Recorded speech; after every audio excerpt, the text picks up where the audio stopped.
Terima kasih Pak Khairul Anwar. Sebelum ke Pak Kiai Vaksin dan ke Mbak Ellen, saya bacakan dulu CV-nya. Dari Mbak Ellen, nama Ellen Nugroho, tempat tanggal lahir di Semarang, jadi asli Semarang ya. Alamat tempat tinggal Jalan Jeruk, nomor 7, 24. Nomor telepon 081 316 46 46 47. Riwayat pendidikan S1 FH Undip, S2 Filsafat UGM. Pengalaman organisasi Direktur Eksekutif and Institute. Pada Mbak Ellen, kami persilahkan.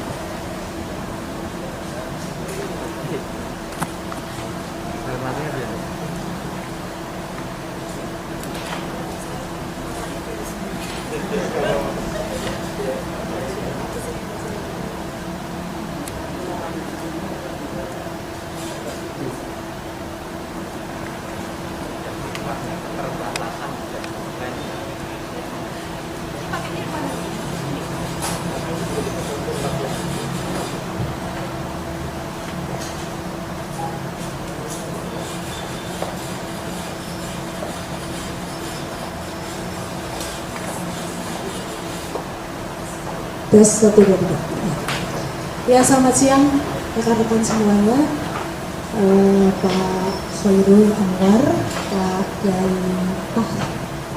Vaksin. Sudah divaksin ya Pak ya? Jadi Pak Vaksin yang sudah divaksin. Senang sekali siang hari ini bisa kumpul bareng, kayaknya udah lama banget ya sesi offline ya, diskusi offline. Kayaknya ini baru pertama kali sejak pandemi offline lagi. Dan mudah-mudahan semangatnya tetap ada walaupun kita masih dalam segala keterbatasan. Saya senang sekali membaca buku dari Mas Khairul Anwar ini.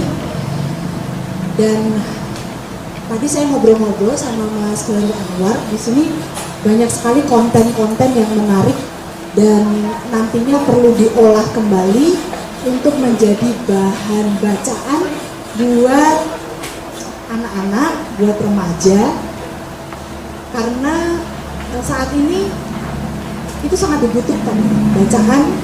Kalau kita bicara tentang pendidikan, kita nggak mungkin bisa lepas dari menyemai ide. Dan kalau kita ingin pendidikan tentang moderasi keberagamaan, berarti harus semakin banyak buku bacaan yang tersedia, yang disajikan dalam bahasa yang tepat untuk segmen yang tepat, dan terutama untuk anak-anak kecil dan anak-anak muda.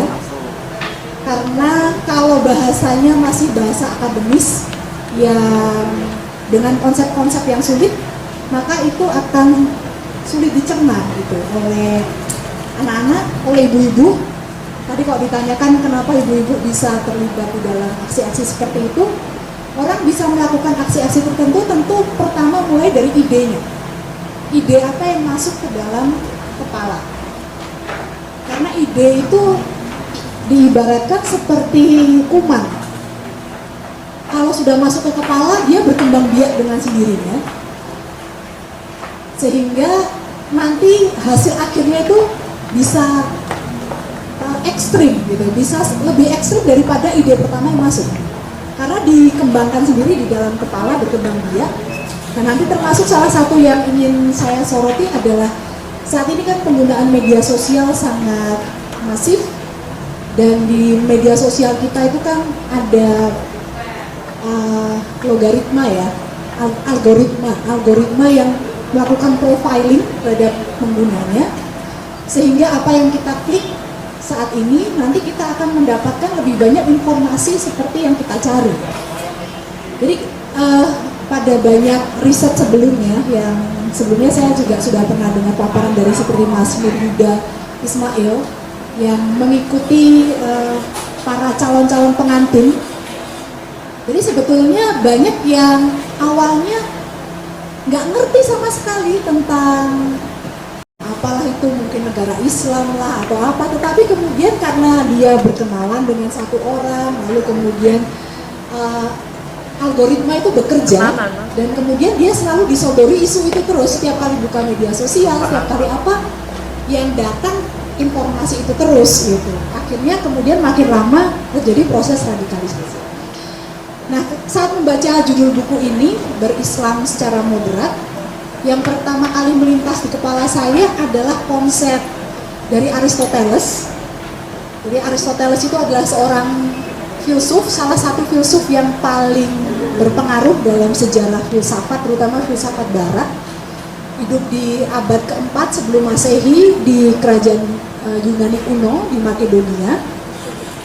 Dan Aristoteles ini memiliki konsep yang namanya golden mean. Mean itu jalan tengah, golden itu emas, jalan tengah emas. Jadi ini seperti ajaran jalan tengah. Jadi Aristoteles ini proyek besarnya adalah mencoba merumuskan apa sih prinsip-prinsip yang harus diikuti supaya kita bisa memiliki masyarakat yang ideal.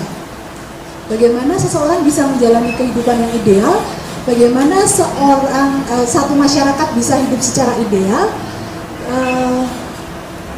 dengan prinsip-prinsip apakah yang harus diikuti. Jadi Aristoteles ini ingin menemukan hal-hal yang praktis gitu, yang bisa diterapkan dalam kehidupan sehari-hari, bukan yang mengawang-awang. Kemudian dia mulai mengamati kehidupan orang di sekitarnya. Dari interaksi orang-orang itu, lalu Aristoteles membuat identifikasi faktor-faktor apa sih yang membuat orang itu bisa punya kehidupan yang baik. Nah, dia kemudian membuat satu hipotesis bahwa orang yang baik, masyarakat yang baik itu pasti karena punya kebajikan atau virtues atau nilai-nilai luhur begitu. Maka kemudian PR-nya adalah bagaimana kita bisa mengenali nilai luhur itu sehingga kita bisa menghidupkannya dalam keseharian kita dan di masyarakat kita. Nah, dari pengamatannya Aristoteles melihat bahwa yang namanya nilai luhur atau virtues itu adalah titik keseimbangan di antara ekstrim-ekstrim. Jadi misalnya kita ambil contoh ya, keberanian ya. Orang disebut berani, berani itu kan bagus gitu. Tapi apa itu keberanian? Menurut Aristoteles, keberanian itu adalah titik keseimbangan antara ekstrim. Di satu sisi ekstrim, kalau keberaniannya bablas ke sebelah kanan, ibaratnya, maka dia menjadi terlalu berani, itu namanya nekat.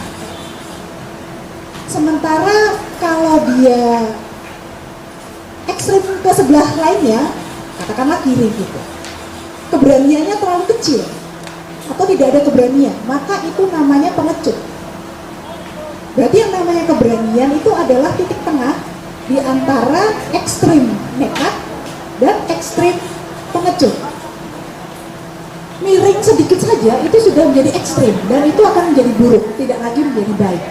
Nah, kalau di bukunya Mas Anwar, saya lihat dia ada di bab 2 ya, tentang moderasi sumber beragama, sumber agama. Jadi Mas Anwar kan nulis bahwa untuk belajar agama itu kan sumbernya banyak. Dan salah satunya tentang standar moderasi beragama, Mas Anwar menyatakan bahwa ada ekstrim-ekstrim, misalnya di ekstrim yang satu adalah pakai akal saja, mengandalkan logika saja, mengandalkan metode berpikir ilmiah saja, misalnya katakan begitu. Apapun yang tidak berdasarkan akal, berdasarkan metode ilmiah, misalnya itu berarti tidak bisa diterima, misalnya begitu. Nah, itu satu sisi ekstrim. Maka orang yang mengandalkan akal kemudian akan menolak wahyu. Sementara di ekstrim yang lain ada orang yang sangat mengandalkan wahyu, pokoknya wahyu, apalagi tekstual gitu kan, dibaca letterlek apa adanya. Nah itu dipegang erat-erat. Jadi kalau misalnya dulu dituliskan kata-katanya adalah boleh membunuh orang kafir misalnya gitu ya, berarti siapapun yang dianggap kafir sekarang boleh dibunuh gitu, karena ayatnya bilang begitu gitu kan. Nah itu ekstrim ke wahyu tekstual, ekstrim loh namanya. Sementara orang yang nggak pernah bergaul dengan orang yang sangat scientific, yang ateis, yang apa gitu juga nggak ngerti. Di situ ekstrem juga gitu. Ya harusnya ada pergaulan yang luas, jam terbang yang tinggi, trial and error. Kayak gini nih enak nggak sih ya kalau untuk bergaul gitu ya? Kalau aku pegang nilai gini pas nggak ya untuk membangun masyarakat yang baik? Nah kalau ada trial and error, jam terbangnya makin tinggi, maka orang akan bisa menjadi makin tahu di mana titik tengahnya. Jadi menurut Aristoteles untuk menjadi orang yang moderat, orang yang golden mean, itu sama seperti pakar yang harus banyak latihan, sehingga bisa menentukan di mana tepatnya. Nah ini tidak akan terjadi Mas Anwar kalau orangnya hanya bergaul dengan orang yang sejenis gitu. Dan saya pikir yang banyak terjadi pada para orang-orang yang disebut ekstrim ya, calon pengantin lah atau perempuan-perempuan yang kemudian menjadi pelaku bom bunuh diri. Saya duga kemungkinan dia kemudian lingkaran pergaulannya menjadi sempit. Mungkin hanya mau berinteraksi secara mendalam dengan orang-orang yang pandangannya sama dengan dia, sehingga dia tidak punya alternatif ide yang lain. Itu yang saya duga terjadi seperti itu. Nah, maka dari itu kalau kita ingin menjadi orang yang moderat dalam beragama, kita nggak bisa hanya dengan duduk di kampus, terus diskusi hanya dengan sesama orang kampus gitu. Nggak akan ketemu gitu loh, di mana titik tengahnya, karena nggak ada pengalaman langsung di lapangan. Harus terjun langsung ke lapangan, mencoba sendiri, ketemu orang dari berbagai aliran, dari berbagai sudut pandang, menghadapi aneka tantangan, ya berdebat, ya apalah segala macam, sampai kita ngerti pasnya itu di sebelah mana. Karena ini nggak ada rumus pastinya. Menghadapi orang yang punya pandangan katakanlah ekstrim, itu menghadapi orang ekstrim satu dengan orang ekstrim lainnya belum tentu pendekatannya bisa sama. Kadang yang satu butuh dikerasin, kadang yang satu butuh dilembutin. Yang mana yang tepat untuk bisa kita bergaul dengan dia sehingga dia punya sudut pandang yang lebih kaya begitu. Nah makanya di sini Aristoteles menekankan bahwa yang penting adalah orang yang mau moderat itu harus punya sudut pandang yang lengkap gitu, lengkap dan detail tentang isunya. Nah saya pikir orang itu paling nggak harus baca lah ya bukunya Mas Anwar ini ya, karena saya pikir di sini banyak sekali membahas isu-isu yang istilah-istilah yang sering dipakai di dalam masyarakat untuk saling berdebat ya. Ada apa tawasul, tabaruk, saya aja baru tahu ternyata banyak sekali kata-kata isu-isu yang perlu dikuasai ketika kita ingin menjadi moderat dalam beragama khususnya berislam ya. Nah terus Mas Anwar di sini di bukunya saya melihat ada ajakan untuk memahami Islam secara lengkap dan detail. Jadi yang saya catat nih misalnya Mas Anwar bilang kalau ngambil ayat itu jangan sepotong-sepotong. Ayat yang satu jangan dilepaskan dari ayat yang lain. Terus ketika baca ayat itu harus paham konteks keseluruhannya. Harus memeriksa asbabul nuzul gitu ya. Asbabul nuzulnya. Kemudian harus membandingkan berbagai sumber tafsir. Jangan mengandalkan terjemahan saja. Gitu. Terus penafsir harus bisa mengambil jarak dari dirinya sendiri, jangan menurut saya benar, berarti benar gitu kan, itu berarti kita nggak bisa mengambil jarak dengan diri sendiri karena belum tentu yang kita anggap benar itu benar gitu. Jadi Mas Anwar memberi catatan tentang sebagai penafsir terhadap ayat, kita harus menyadari bahwa kita punya keterbatasan sudut pandang. Kalau kita paham bahwa kita sebagai penafsir belum tentu bisa menangkap makna ayat itu secara tepat, maka kita akan lebih rendah hati ya untuk mendengar tafsir yang berbeda. Nah di sini saya memberikan catatan buat Mas Anwar yang belum dibahas. Mungkin nanti kapan-kapan Mas Anwar bikin buku lain gitu. Di sini saya melihat problemnya dari moderasi beragama adalah ternyata menjadi moderat itu ruwet gitu, sulit. Karena untuk menjadi moderat itu kan berarti harus belajar macam-macam ilmu itu tadi ya. Teorinya banyak banget, mau ini aja harus atau asbabun nuzul, harus membandingkan sumber tafsir. Nah ini ya itu ya ini ya itu. Kalau orang yang merasa dirinya pengen yang cepet kan, kayaknya kelamaan gitu kan, dan tidak menawarkan kepastian gitu loh Mas Anwar kan. Orang tuh kan pengennya kan yang pasti bener gitu. Nah ini kalau saya harus selalu terbuka pada tafsir baru, berarti saya kan nggak buka bener kan. Nah itu yang ruwet gitu buat orang menjadi moderat dibandingkan menjadi fanatik. Kalau fanatik itu kan tinggal ditutup aja pikirannya, udah pasti saya benar, sudah nggak perlu dengar yang lain lagi. Sementara menjadi moderat itu harus selalu mendengar yang lain gitu. Terus itu baru keruwetan secara intelektual, belum lagi keruwetan secara emosional. Karena ternyata menurut Daniel Kahneman ya, yang penulis pemenang Nobel dan penulis buku Thinking Fast and Slow, ya, berpikir cepat dan lambat, di dalam diri setiap orang itu, diri kita itu gak tunggal. Jadi ada sisi diri kita yang intuitif, ada sisi diri kita yang rasional. Nah sistem intuitif ini bereaksi itu otomatis dan cepat. Kalau udah nggak suka sama orangnya, nggak suka aja, dia mau ngomong apapun pokoknya saya nggak suka gitu.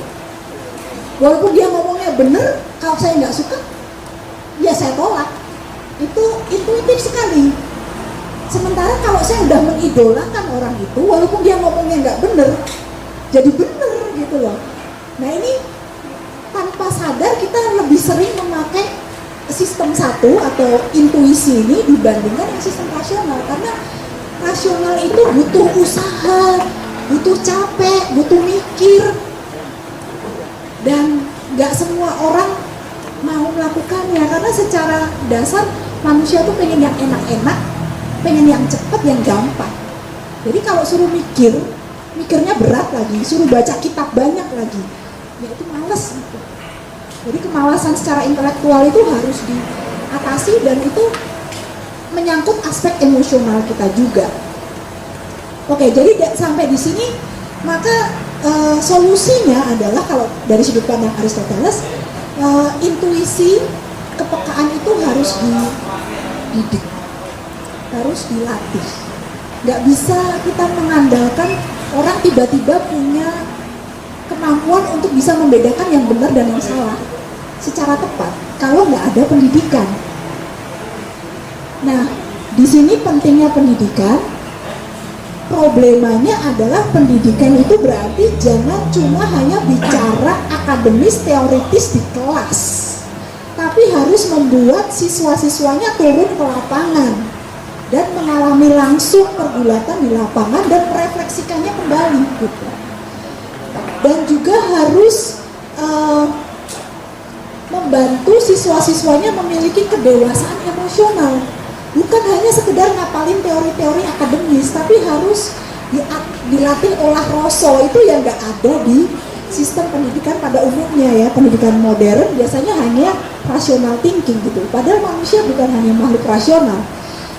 Nah ini yang kemudian kita harus pikirkan bersama, tadi termasuk Mas Anwar juga sebagai pihak yang punya banyak ilmu, gimana supaya konten-konten yang penting di dalam buku ini bisa diubah jadi materi pendidikan yang membumi, yang bisa diakses dengan mudah oleh semua orang, dan bisa kemudian dipakai dalam pergaulan di lapangan.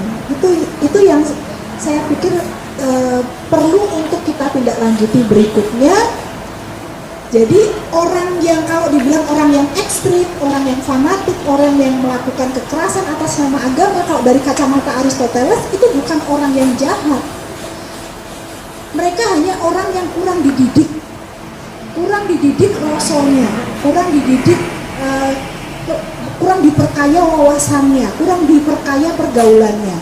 Sehingga sebetulnya mereka bukan orang yang perlu dibenci, tapi orang yang perlu kita pikirkan bagaimana supaya semakin banyak orang yang bisa dididik dan terlepas dari jerat-jerat ketidakmoderasian itu ya, jerat-jerat ekstremitas itu, sehingga yang harus saya sangat suka dengan kata-kata bahwa dalam segala hal kita tuh nggak boleh ekstrim kecuali dalam satu hal, yaitu kerendahan hati. Untuk apa saja jangan ekstrim, makan ya jangan ekstrim, cinta ya jangan ekstrim ya, cinta tuh jangan terlalu cinta, jangan jadi budak cinta juga gitu kan. Jangan ekstrim lah. Yang boleh ekstrim itu hanya satu, kerendahan hati. Kalau kita rendah hati, ekstrim rendah hati, pasti kita akan selalu mau mendengar, kita pasti akan suka belajar, dan kita nggak akan pernah terjebak dalam ekstremitas yang lain, yang merugikan orang lain maupun diri sendiri. Itu saja dari saya. Terima kasih, saya kembalikan ke Mbak Julia.